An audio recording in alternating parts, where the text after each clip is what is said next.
El análisis político en Ahora es Cuando, con Rodrigo Bravo, una presentación de Radio Infinita. De vuelta 8:40. ¿Qué tal, Rodrigo Bravo? ¿Cómo está? Muy buen día, Muy día buenos martes días. ya. Avanzando lento la semana. 4 de febrero. Pero estamos en febrero ya. Se acercan las vacaciones. Eso se agradece mucho. Ya. Córtala. Para. Por favor, Ya. déjenme un ratito. Para. Pues si te va a ir bien. Ya, listo. Es verdad, es verdad. Ya, agenda. No, ¿por dónde partimos? Porque tenemos agenda para desde marzo, que ayer algo hablamos con la ministra vocera Isabel Echeverry, pero también tenemos la arremetida en la reforma política del ministro Elizalde, Sí. que ahí sentado donde estás tú, prometió, Que la sacaba. se lo recordamos, ministro, prometió que la iba, o sea, por lo menos que le iba a poner gana y esfuerzo antes de que empezara el año electoral. Sí, sí. Es uno o es el tema pendiente que puede ser ícono o hito para este 2025. 2025 si uno pone el calendario post año legislativo, digamos. Claro, desde marzo. Porque este año calendario el gobierno logró el triunfo más relevante y el avance legislativo más importante, que es la reforma de pensiones. Impensados para muchos, pero paréntesis, creo que vale la pena y es justo darle al gobierno del presidente Gabriel Boric un pequeño listado de lo que ha logrado este año legislativo y desde que asumió el gobierno, porque queda ya en el olvido las 40 horas o el salario mínimo, pero solo en los últimos meses el gobierno logró la aprobación del Ministerio del Interior, la deuda histórica de los profesores, del Ministerio de Seguridad, perdón, la deuda histórica de los profesores. Hoy día se va a promulgar la ley nueva antiterrorista. Conversábamos ayer con Alfredo Moreno, estamos a puertas o cerca de un acuerdo en tema indígena. Entonces, nadie podría decir hoy día que el gobierno del presidente Boric no ha avanzado en muchas cosas. Se habla mucho del legado, esto no sé si será parte del legado, hay otras cosas que medir también al respecto, pero al menos un legado legislativo está presente. Ese paréntesis porque me parece justo mencionarlo. Y entremos a lo que viene para este año legislativo 2025 que comienza en marzo, que dejó varias cosas postergadas, entre otras la estatua del presidente Sebastián Piñera, pero en los temas que seguramente van a concitar mayor tensión y atención, podríamos ver que aparece hoy día en La Tercera un reporteo bien interesante que antes de partir de vacaciones la arremetía del ministro Álvaro Elizalde del gobierno al final por esta reforma electoral, pero con foco o con uno de los tantos focos en el voto extranjero. Ojo que ese es un pendiente que quedó después de la legislación extraordinaria que se hizo para estas elecciones. El año pasado, claro. Sí, porque en la reforma electoral... O sea, quedó pendiente la sí, legislación definitiva. esto fue transitorio y con bastante objeción del gobierno. Se incorporó incluso la multa para los extranjeros. Multa que se redujo a 33.000 pesos si es que uno no vota, pensando que estamos en un país con voto obligatorio. Se reguló no solo los 2 días de elección por esos momentos, sino que también el voto extranjero, que tuvo mucha polémica, porque hoy día la población mayoritaria de migrantes en nuestro país es venezolana.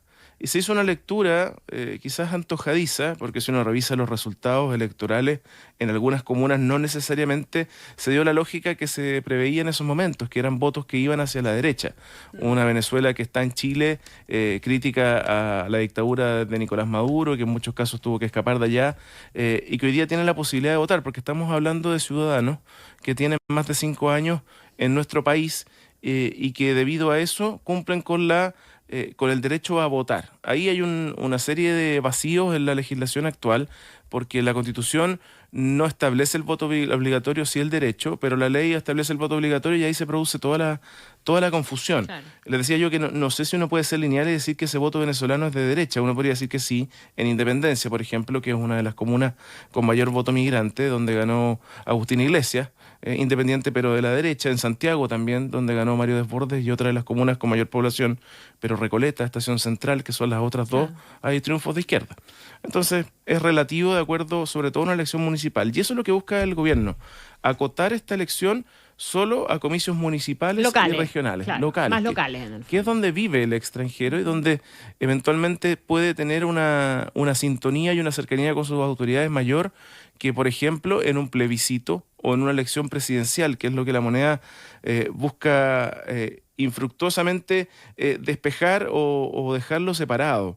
Este es uno de los desafíos que se plantea el ministro Álvaro Elizalde, como SECPRES y como gobierno, que tiene algo de resistencia por lo que les decía, porque se hace una lectura lineal de la cantidad de votos que podría traer para un sector político el voto extranjero y en particular el venezolano. Se ingresó un paquete de indicaciones a fines de este año legislativo que ingresó a la Comisión de Gobierno del Senado y que dirige hoy día el senador de Renovación Nacional, Manuel José Sandón, donde va a comenzar esta tramitación el próximo año, insisto, en el año legislativo. Yo me confundo porque siento que el año termina cuando uno se da vacaciones recién. Mira. No es para enrostrarlo de nuevo, sino que porque así creo yo que... Espérate nomás. Entonces, el gobierno pone varios puntos que complican o enredan o le ponen más condiciones al voto extranjero, entre otras que se pueda presentar un papel de antecedentes un par de meses antes para permitir que, si eso está limpio, se entregue la posibilidad de votar. Eso ya no lo hace obligatorio, sino que lo hace voluntario porque esos extranjeros tienen que concurrir a presentar ese recurso. Hoy día, el registro electoral que se hace de extranjeros tiene que ver solo con el registro del Servicio Nacional de Migraciones. Y digo solo porque ha sido muchas veces esa cifra criticada o cuestionada de la verdadera dimensión que tienen hoy día los extranjeros en nuestro país. Entonces, uno de los puntos es presentar este certificado de antecedentes del país de origen. O sea, eso en el foco y en la realidad que vive nuestro país, que muchos de los delitos que se cometen hoy día a nivel nacional tienen que ver con bandas extranjeras y los más connotados,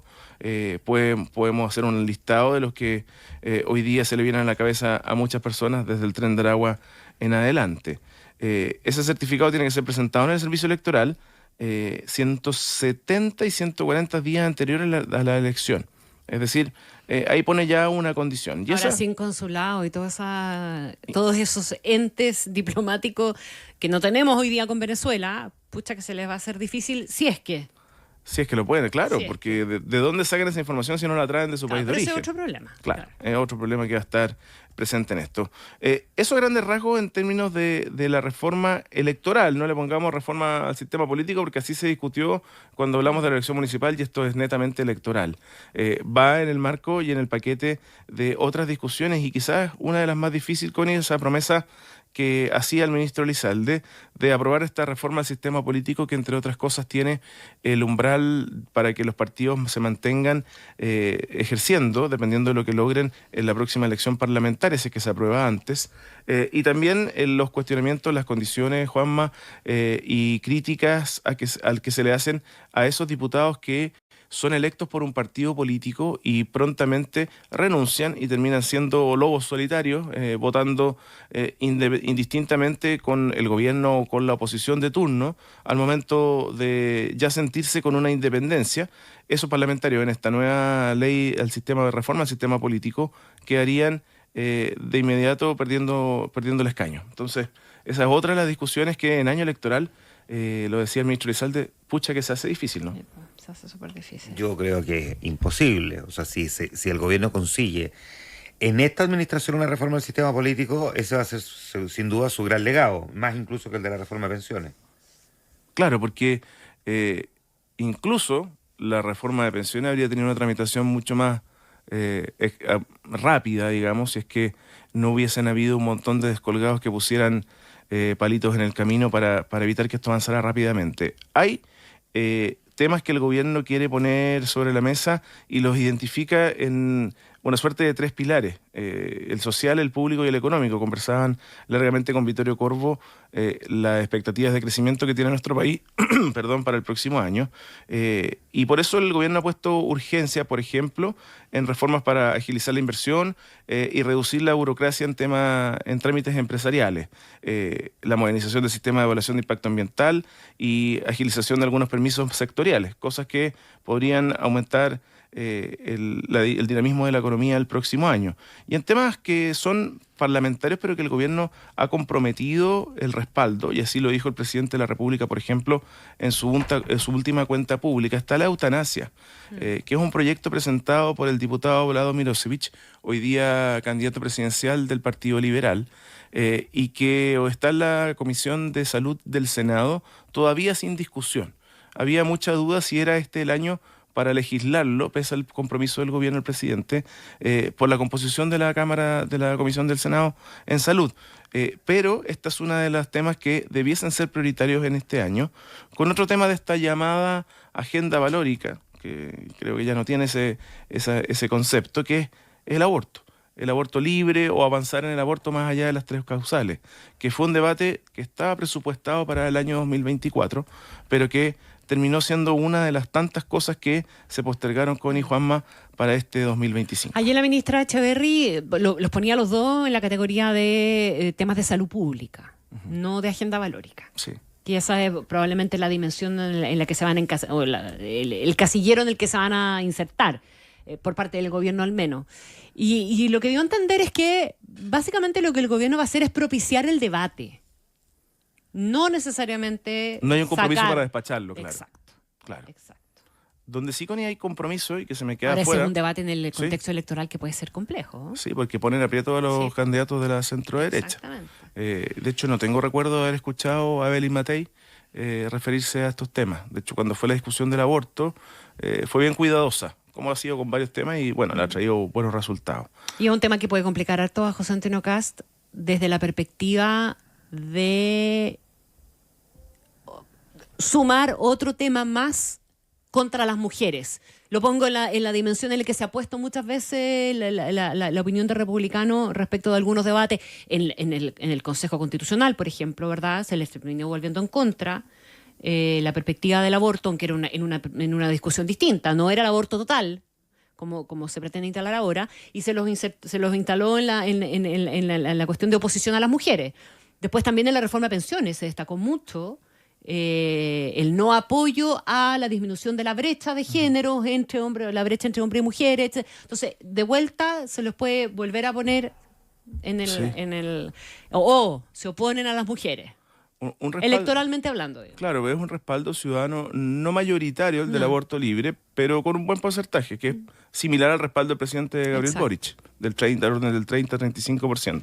No así el de la eutanasia. No así el de la eutanasia. Y breve, pero sí, la eutanasia es muy mayoritario. Te diría que en algunas de las mediciones está un 70%. Y yo me imagino simplemente por la trayectoria, me imagino a Evelyn Matei con muchos matices respecto del tema del aborto, aunque ella apoyó el aborto en 3 causales, ¿verdad? Pero me la imagino a favor de la discusión de la eutanasia. Sí, tengo esa misma percepción. Les decía antes que se nos acaba el tiempo del bloque, que algo que es muy relevante y que hoy día ha avanzado de buena forma es la agenda de seguridad, que va a ser también prioritaria para este gobierno, con discusiones que están en curso. Una que se han trampado harto es las reglas del uso de la fuerza, que es una de las prioridades de este gobierno, y creo que también de la oposición. La Defensoría de las Víctimas, que se viene tramitando hace ya varios meses, y el fortalecimiento del Ministerio Público, al cual tanto el fiscal nacional Ángel Valencia como el subsecretario Luis Cordero, antes como ministro de Justicia, le han dedicado bastante tiempo. Es justo decir también, así como mencionábamos al principio, que el gobierno ha tenido avances y logros en materia legislativa relevantes, que hay una oposición que cuando se pusieron de acuerdo también lograron avanzar. Desde ese momento en que se bajaba de la mesa la UDI de seguridad, porque se presentaron los indultos, a lo que se avanzó durante el año y un cambio radical, porque tanto la UDI, sectores bien relevantes, Renovación Nacional, Evópoli, en menor medida por la cantidad parlamentaria, pero han tenido disposición al diálogo, un diálogo que ha propiciado el gobierno, y es justo también mencionar que ha sido el momento de los acuerdos, el momento, valga la redundancia, cuando más se ha avanzado en materia legislativa en nuestro país. Igual no es difícil imaginar que a medida que avance digamos, post vacaciones, el año electoral, va a ser más difícil llegar a acuerdos en el Congreso. Y no por la decisión de los partidos, sino que más bien por la posición que cada parlamentario va a ir asumiendo, si le conviene o no le conviene, respecto de quienes buscan la reelección. Y por el contrario, quienes ya no van a la reelección por distintas razones, tratar de dejar también algún tipo de legado en la recta final de su mandato legislativo. Sin duda, Juanma, porque hay elementos de campaña, Sí. campañeros nomás, finalmente. Relatos y speech que pueden intentar conquistar votos, como lo fue el retiro del 10%, que sin duda se tomó la agenda cada vez con más fuerza cuando se acercaban las elecciones. Importante ponerle ojo a lo que va a ser este año legislativo, porque siempre el último año de un presidente de la República pareciera ser un año perdido, un año votado, pero con la agenda que ya está sobre la mesa va a ser bastante relevante. Igual el gobierno tiene algunas cosas que se le escapan a la agenda legislativa propiamente tal y que le pueden dar un poco de visibilidad. Por ejemplo, la implementación del Ministerio de Seguridad, que ya está aprobado. Entonces puede que a mediados de año, en medio de todo este tráfago de la discusión electoral, el gobierno marque el punto con la instalación y la inauguración del Ministerio de Seguridad, por ejemplo. Claro, con el primer ministro. Claro. Ya el nombre va a ser bien relevante porque hace un tiempo, ya parece el pasado lejano, el que sonaba fuerte era Manuel Monsalve y no había mucha duda. Imagínate cómo terminó eso. Hoy día uno no podría tener en el radar a alguien específicamente, aunque han sonado nombres, parlamentarios algunos, y también la posibilidad de que sea Luis Cordero el que avance. Ese es el nombre que, claro, parece como más natural. más natural. Sí, Ahora, al que nombren, la oposición le va a pegar. sin duda. Va a decir, ¿cuál es su expertise en el área?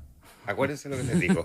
Pero miren, registro, 4 de febrero y 8:56 de la mañana y se van a acordar de esto, de que esa va a ser la cuña que van a dar desde la oposición. Ya, Rodrigo, Seguimos. seguimos. Si disfrutaste este podcast, puedes escuchar el análisis político de Rodrigo Bravo en vivo de lunes a viernes a las 8:45 de la mañana por Radio Infinita 100.1 e infinita.cl.